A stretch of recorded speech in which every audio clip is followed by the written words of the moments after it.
Hi, welcome to Edward Box Guitar Tuition. So my classic album inspection today is Wingers In the Heart of the Young. It was released July 24th, 1990, so it's 35 years old today.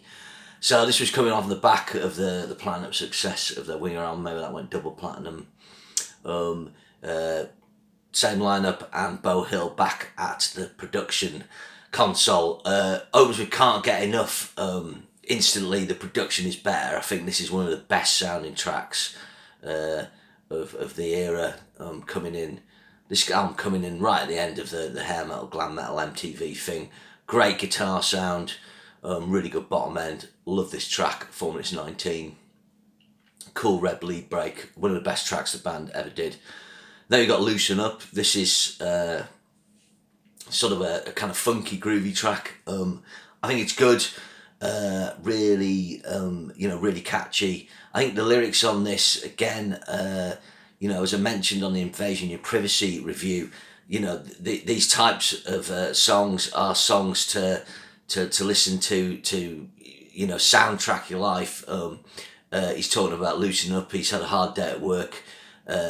He's pissed off and he wants to get out and, party, for want of a better expression. These aren't deep in a sense, but they're, they've got a quality that captures the imagination of the listener. Really good track. They got Miles Away. This is co-written by Paul Taylor. Great power ballad. This really one of the best 80s power ballads. 1990 by one of these types of bands. Great vocals by Kip. Lovely guitar solo production. People forget what a great singer Kip Winger is. His range, his power, his emotion. So right off the bat, 3 really strong tracks. Then you got Easy Come Easy Go. I don't like this track as much. It's got annoying saxophones, which is a kind of Aerosmith's fault. Basically Permanent Vacation or the Pump album introduces saxophones, and then it's on this and Extreme Music as well. But Formula 3 is still a good track. It's catchy. Then side 1 of the original vinyl finished with Rainbow in the Rose. I kind of mix things about this track. Sometimes I think it's great. Sometimes I think it's a little arty, a little pretentious. I think Winger were one of those bands that wanted to be more muso. And this shows their depth. I'm just not sure. I kind of prefer something like Heading for a Heartbreak, where it's kind of got more honest lyrics. But it is a really good track. It's got some cool sort of progressive bits in it as well. Rod Morgenstern showing his hand.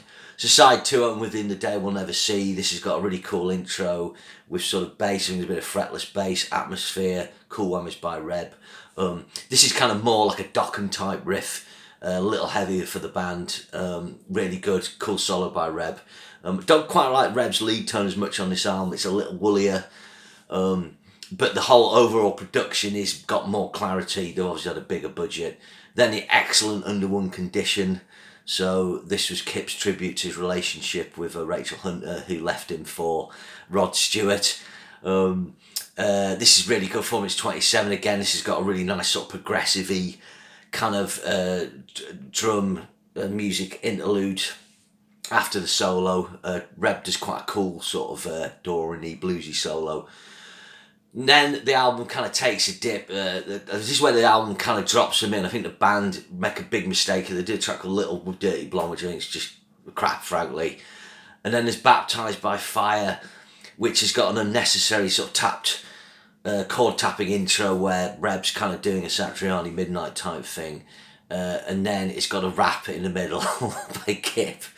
I think it could be a good song, but I just think that goes too far.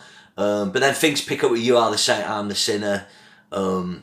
Actually think this is a really catchy track. It's a kind of track you forget about a bit, and then when it comes in, it's got a really catchy chorus.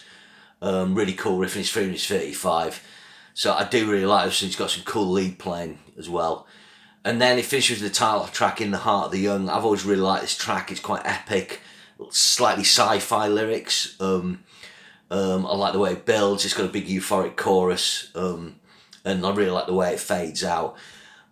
So the Japanese bonus edition and the reissue on Rock Candy have the track All I Ever Wanted, which was a B-side. I think it's We Can't Get Enough, or maybe it was Miles Away actually. And I think this is a really good track, and this is the track that should have gone on the album. They should have got rid of Little Dirty Blonde, Baptised by Fire, put this track in, and I think the overall the album would be better. Not that the album's not really good. I mean, I'm thinking 3.6, 4.6, 4.8, 5.8, 6.8, 7.8, 8. I mean, you know, I would give it 8 out of 10, maybe a 7.5 to an 8. I've always thought the debut album and Pull more 8.5, 9. Some people prefer this to the debut album. Like I said, I do think it's better produced. And it's more than a good enough follow-up, I think. I think the Winger debuts top album, and like, although I don't think this album's good, it's got enough on it to go, you know, this is really good. But I just wish with that different running order, that replacement with All I Ever Wanted, I do feel it would just take it up that notch. Cool artwork as well, for 43 minutes 35 seconds. You know, it was a big album, platinum. They were still going well, but then there was that big gap between this and Pull, and they were playing to 90 people. It's quite extraordinary, that the shift. But Winger were victims really of their image. You know, they had the pin-up front man, they had the big hair. Not that ridiculous, you know, compared to a lot of bands. Not really at all. But with tracks like 17, you know, those types of lyrics, they became targets. They came at the tail end of the LA glam hair metal thing. All these guys more from New York. And then they were targeted unfairly. There's that famous stuff, video image, you know, where Metallica throwing darts at a picture of Winger. And Winger weren't the problem. It was, to me, it was bands like Pretty Boy Floyd, Britney Fox, like a copy of Cinderella. You know, that kind of weirdness. You know, Winger weren't a copy band. I mean, they had a kind of elements of Dokken, Halen, sort of rap, but they had their own sound. But it's just one of those things. But I think time's been kind to them, and deservedly so. They're a great live act.